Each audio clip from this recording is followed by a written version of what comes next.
Hello everyone, welcome welcome back to my channel. मेरा नाम पूजा है और मैं सीईटी मेंस की प्रिपरेशन कर रही हूँ। तो आज दिन की शुरुआत लेट होती है। मैं उठती हूँ 5 बजे और फिर उठने के बाद मैं पानी वानी पी के चाय पी के मैं घर के काम में लग जाती हूँ, क्योंकि फिर 5 बजे उठने के बाद इतना टाइम नहीं होता है कि मैं पढ़ूँ और फिर घर के काम में लगूँ, क्योंकि क्यारा को भी स्कूल में जाना होता है और घर के और भी काम हो जाते हैं। और आजकल गर्मियाँ होने लग गई हैं तो लेट तक काम भी नहीं होता है। तो फिर मैं क्यारा को स्कूल भेज के जो भी घर के काम हैं उनको जल्दी जल्दी फिनिश करती हूँ। और आज मैं 10 बजे ही फ्री हो गई थी, क्योंकि माइंड के अंदर ये था कि काम जल्दी जल्दी फिनिश करना है, क्योंकि आज सुबह पढ़ी नहीं थी। और फिर अपनी टू डू लिस्ट बनाई और इसमें English, insurance, rural marketing, Haryana GK, science और कंप्यूटर। लेकिन आज मैंने हिंदी इंक्लूड नहीं करी है, क्योंकि मैंने आज साइंस करी है। तो मैं ऐसे करूँगी कि एक दिन साइंस कर लूँगी, एक दिन हिंदी कर लूँगी, तो दोनों साथ मैनेज हो जाएंगे। तो फिर मैंने जो स्टार्टिंग की थी स्लॉट 1 की, वो साइंस से की थी। और 9th का 5th चैप्टर था cell the fundamental unit of life, ये वाला मैं पढ़ रही थी।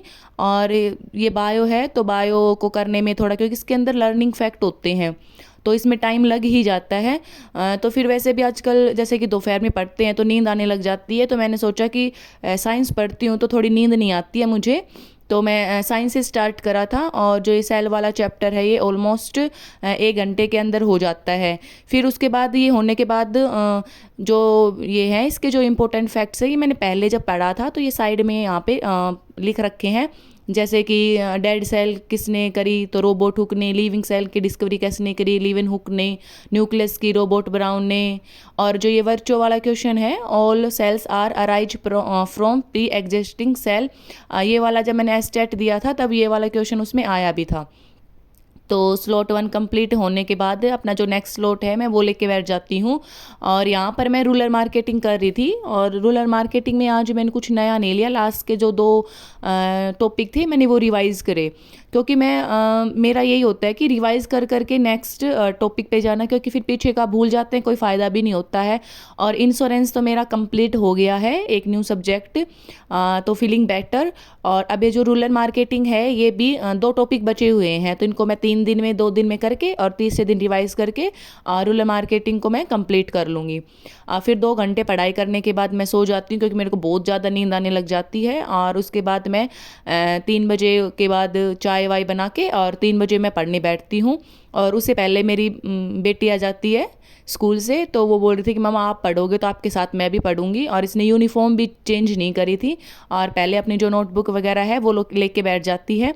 और इसको भी मैं इसका जो डायरी में देख के इसका होमवर्क बता देती हूँ, तो ये भी पढ़ती रहती है। और फिर मैं जो साइड वाला रूम है उसके अंदर आ जाती हूँ, क्योंकि राइटिंग का काम ये खुद कर लेती है। फिर मैं इसका चेक कर लेती हूँ, अगर हम दोनों साथ पढ़ते हैं तो ये बीच बीच में डिस्टर्बेंस करती है। तो ये साइड में अपना राइटिंग का काम कर रही थी और मैंने अपना जो नेक्स्ट स्लॉट है वो स्टार्ट कर दिया था।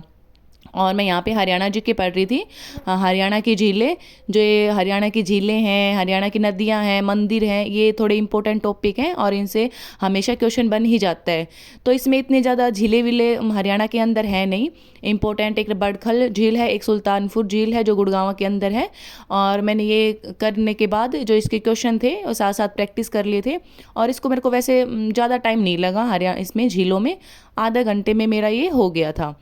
तो हरियाणा जी के करने के बाद फिर मैं थोड़ा 10 मिनट का रेस्ट लेके और क्यारा को ये देख के आती हूँ कि इसका कितना होमवर्क हुआ है या नहीं हुआ है। इसने राइटिंग का सारा कर लिया था। फिर मैं बोली, बेटा लर्न कर लो, और अगर लर्न हो जाए तो आप थोड़ी देर टीवी देख लेना। फिर मैं अपने नेक्स्ट स्लॉट में फिर से आ जाती हूँ और अपना जो कंप्यूटर का है वो स्टार्ट करती हूँ, जिसके अंदर MS ऑफिस टॉपिक था। और जो MS ऑफिस है ये एप्लीकेशन सॉफ्टवेयर है, और इसके अंदर 4 हैं, जैसे MS वर्ड है, MS Excel, MS PowerPoint. तो फिर मैंने आज MS वर्ड ही कंप्लीट करा है, क्योंकि इसके अंदर MS ऑफिस के अंदर बहुत ज़्यादा क्वेश्चन बनते हैं। तो फिर मैंने लगा अगर मैं चारों एक दिन साथ करूँगी तो सारे कन्फ्यूजन हो जाएगा। तो फिर मैंने आज MS वर्ड करा है। और इसके अंदर एक इंपॉर्टेंट क्वेश्चन बार बार आता है कि जो मेल मर्ज है वो कौन से होता है, MS वर्ड से होता है, एप्लीकेशन से होता है, तो इसका आंसर आप बताना। फिर ये वाला होने के बाद फिर मैं जो नेक्स्ट स्लॉट है वो 1 वर्ड का कर रही थी मैं, लर्न तो मेरे को थोड़े कम ही हुए थे, वैसे भी करे हुए लर्न है, रिवाइज़ कर रही थी कि इसके भी बस 1-2 पेज और बचे हैं, कल परसों तक ये मेरा जो 1 वर्ड है ये कंप्लीट हो जाएगा। तो फिर मैं यहाँ पे जो 1 पेज है वो रिवाइज़ कर लिया था, हाफ आवर लग गया था। मैं ऐसे ही करती हूँ कि मैं ज़्यादा लिख के ही नहीं चलती हूँ कि मुझे बर्डन लगे और फिर शाम तक मेरे को गिल्ट फील हो कि मैंने ये नहीं किया। मैं 1 पेज, 2 पेज, 3 पेज ऐसे ऐसे करके अपना सारा कंप्लीट कर लेती हूँ। फिर सारा जो शाम का काम वाम करने के बाद ये मैं अपनी प्रैक्टिकल फाइल बना रही थी। मैं एमएससी फाइनल ईयर के अंदर हूँ। और थैंक यू सो मच।